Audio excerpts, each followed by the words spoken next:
It is little known, especially to the younger generation of readers and lovers of Philippine literature, that our foremost poet, Jose Garcia Villa, was in his time a master short story writer. In fact, the first book of fiction by a Filipino published in America was Footnote to Youth, a collection of short stories by Villa.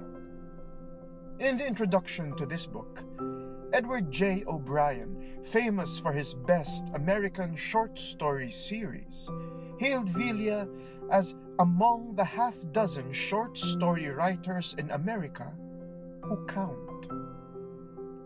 One of the best stories in this book is entitled The Man Who Looked Like Rizal, and it begins thus.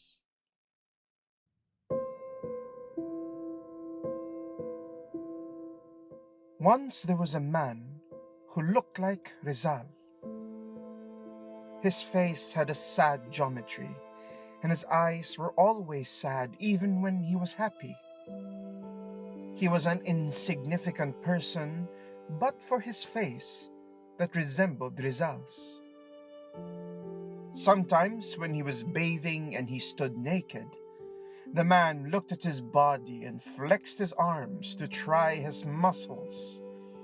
And when he found that he was weak, he cried softly. Then he stood still while he mastered himself, and then continued his bathing.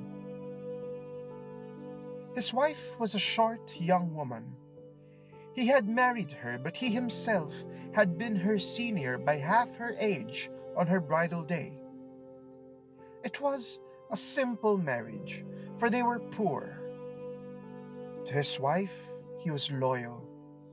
He loved her as well as the only child, a daughter, that she had borne him. His wife dressed often in green, and he liked it, for it reminded him of trees. And as he was a carpenter, he did love trees.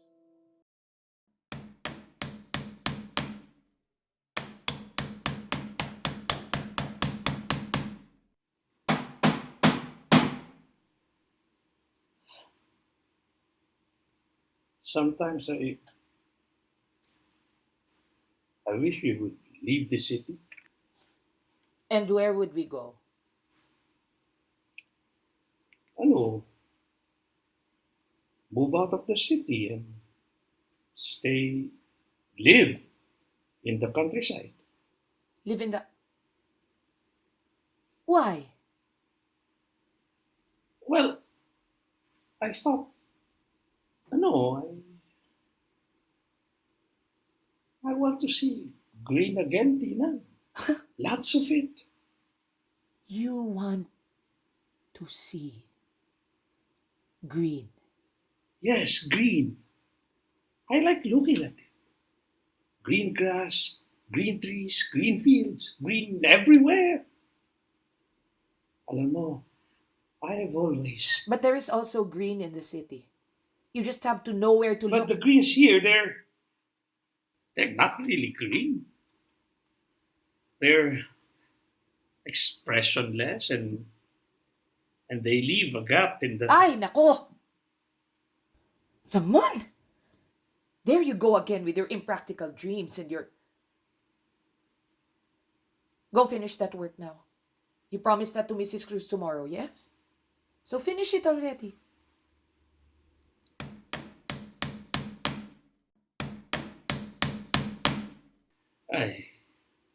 But to live again. But to live again in the countryside. To feel... Ano? Ay! Ano? Ay! So much blood! Ay! What did you do? I cut my toe! I cut off my toe! Naku naman, Ramon! I have to take you to the hospital. Dali!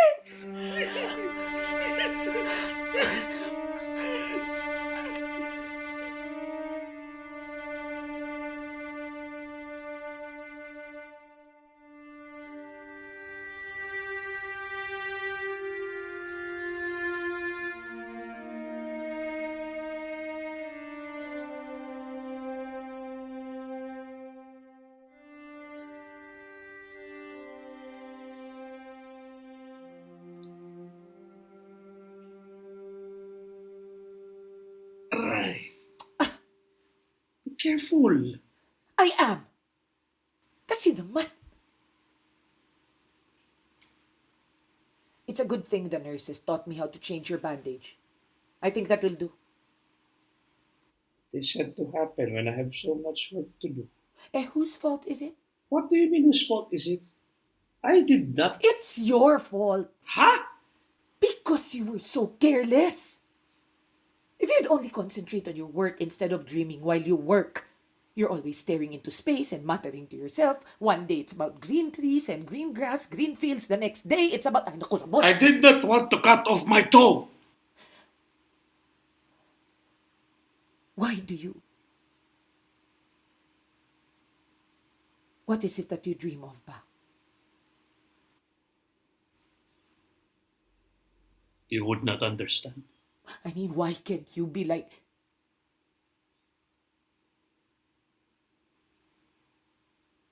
You would not understand. Sige. Fine. If you say so. I'll go outside to wash our clothes.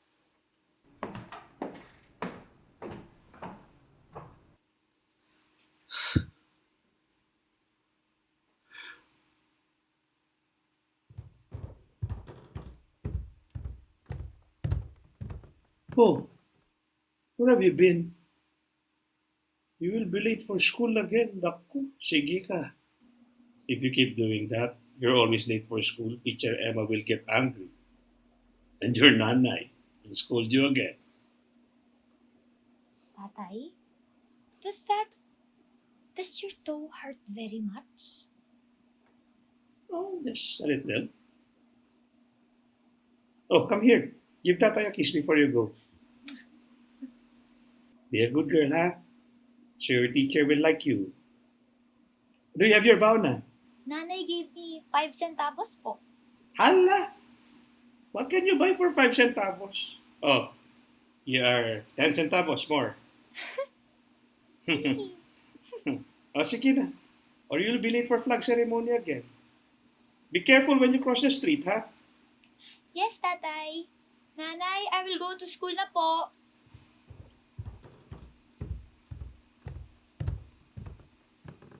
You just gave that child your cigarette money. Again. If you ask me later for money to buy cigarettes, I'm not... Shh! Shh! Don't worry, I won't.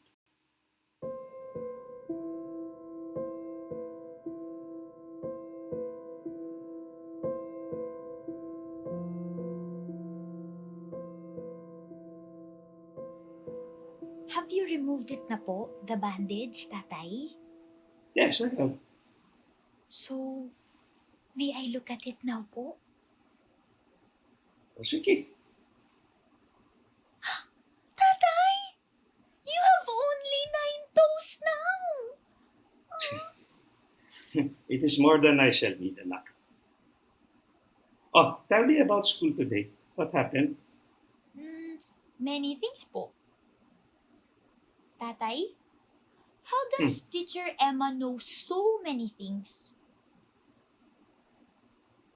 Well, teachers study for many years and then they teach. Talaga po. Tatay, I want to be a teacher when I grow up. Talaga? Yes po. Tatay, Yes, anak. there is a big picture on the wall of our classroom behind Teacher Emma's desk. And? Teacher Emma said his name is Jose Rizal. She said he is a hero. And? And you look like him, Tatay. Totoo po. You look like Jose Rizal. Talaga, anak?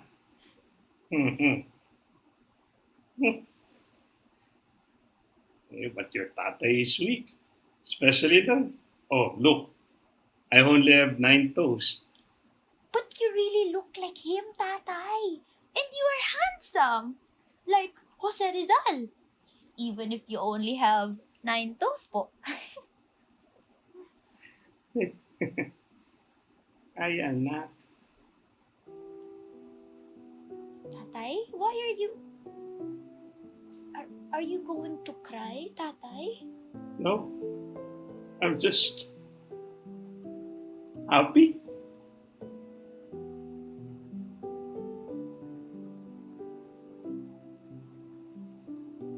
Salamat, anak.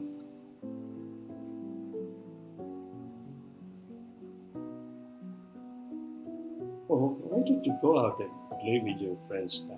I'm sure they're waiting for you. Sige po, Tatay. When his daughter told him that he looked like Rizal, the man's mind began to have strange thoughts. He imagined he was really Rizal and forgot his ugly reality. He became a great man, noble, loved by everybody. I am a hero, he thought, and people love me. He was no longer a carpenter, but a different man. He was Rizal, and he felt big as the soul of the man who was shot at Bagumbayan Field. He was Rizal, and he was a poet. He had many songs in his being, and he wanted to let them out. He wrote many poems, and when he grew tired, he laid his head on the windowsill and thought nothing. After he had rested, he looked for the poems he had written. But he could find none, not even the pen he had used. He was the carpenter once more.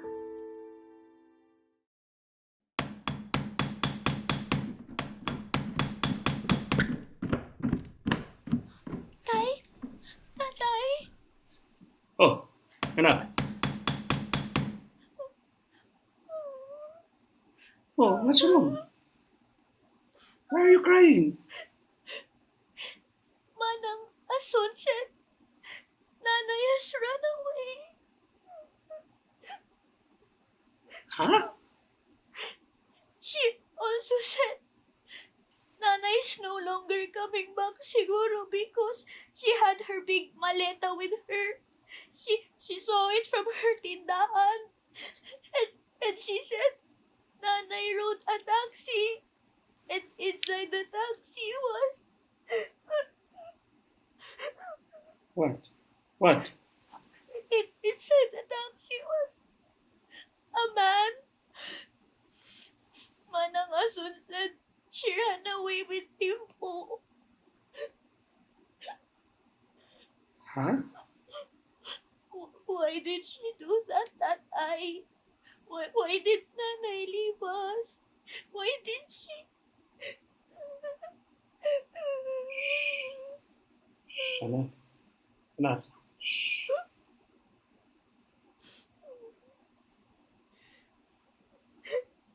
I also don't understand. I'm sorry, anak. I'm sorry.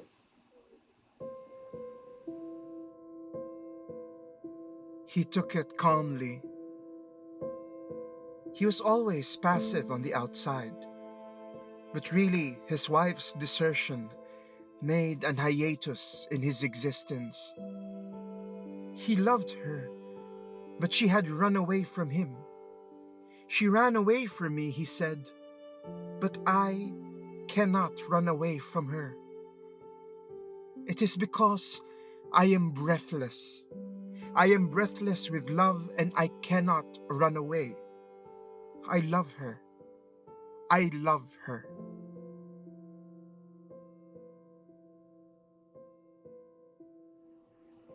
Manang Asun?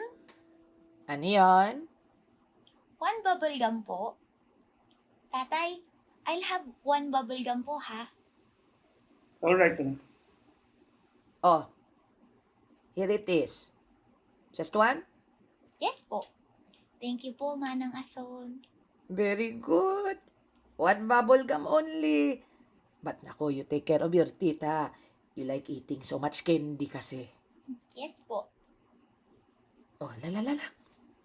You go play with your friends muna so your tatay and I can talk. Sige po. Has Tinang not returned yet, Ramon? Ay, it is not right for her to leave you and your daughter too. I keep telling everyone nga she should not have left your family. No one should ever leave their family. And for a man like Pedrong Sabong, sus! Pedrong Sabong. So it was he who... Ay! You didn't know, Ramon?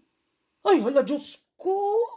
Ay, we thought you knew. That's why we didn't think of telling you anymore. Hala.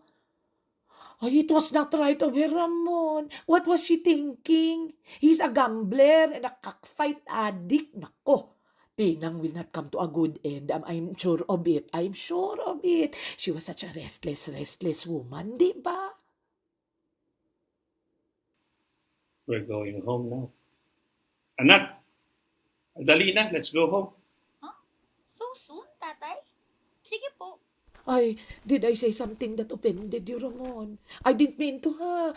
Diyos ko, I'm so sorry. I just... Good afternoon, Asun.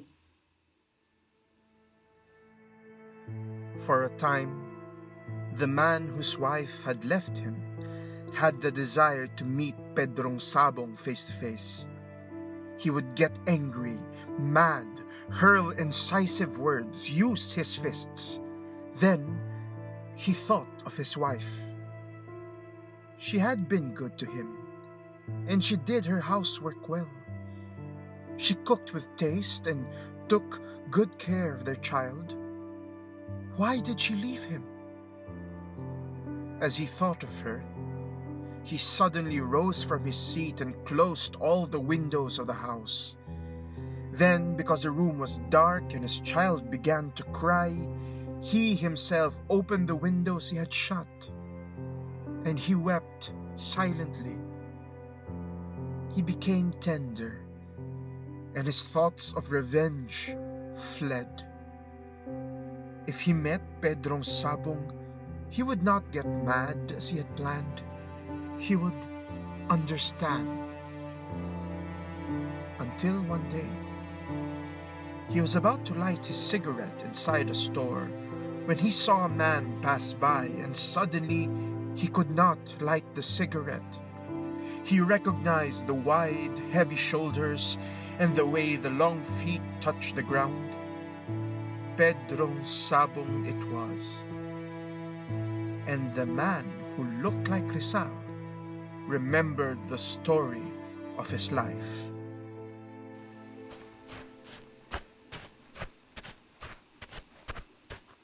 Pedro! Pedro! Ha! Tay? What? Pedro! Oh, wag kang... Pedro! I said... Hala, call the police! Somebody call the police, dali!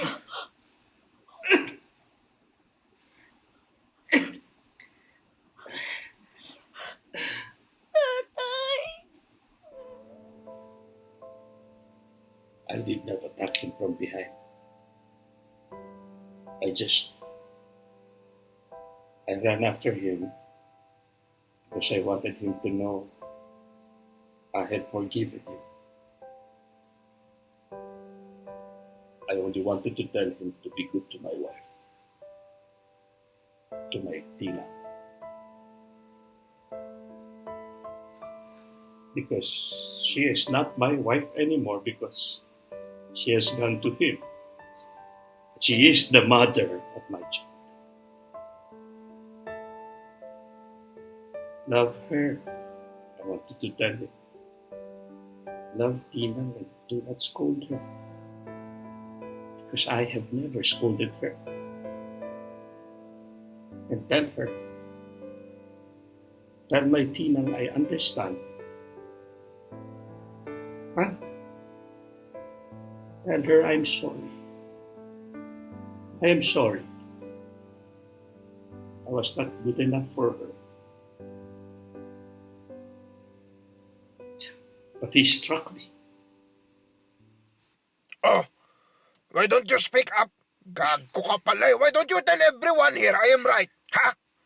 Why don't you tell everyone here how you rushed to strike me from behind? Tay?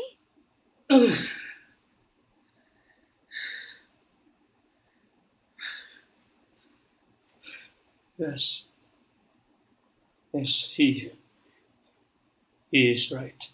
Tay? What he just said. Pedro, he is right. Nothing to see here. Let's go, let's go. Ayun na kaya. Ayun natin. Tay? Are you hurt? No, anak. I'm not. But there's blood all over you po. I'll just wash it off at home, anak. The man? He was the one who ran away with Nanay, wasn't he, Tay?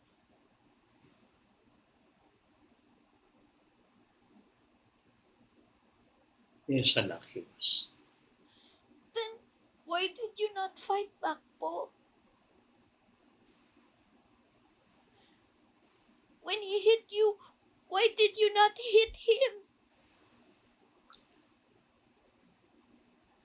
Anak, Are you afraid of him po? No! No. Then why did you not fight back? Anak. It takes a big, strong man to admit he is wrong. But he hit you. And it takes a bigger, stronger man to admit he is wrong when he is right and apologizes. He took Nanay away. Yes, anak. And I am sorry. But you see, Tata is a big, strong man. And he is a big, strong man because he is like Rizal, who is a great, great noble man. And your Tata is like that, anak. He's like Rizal.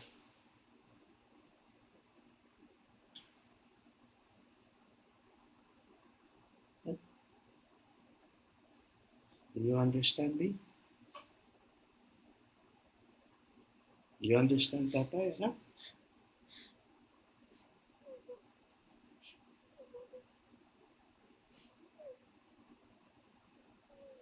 Anak.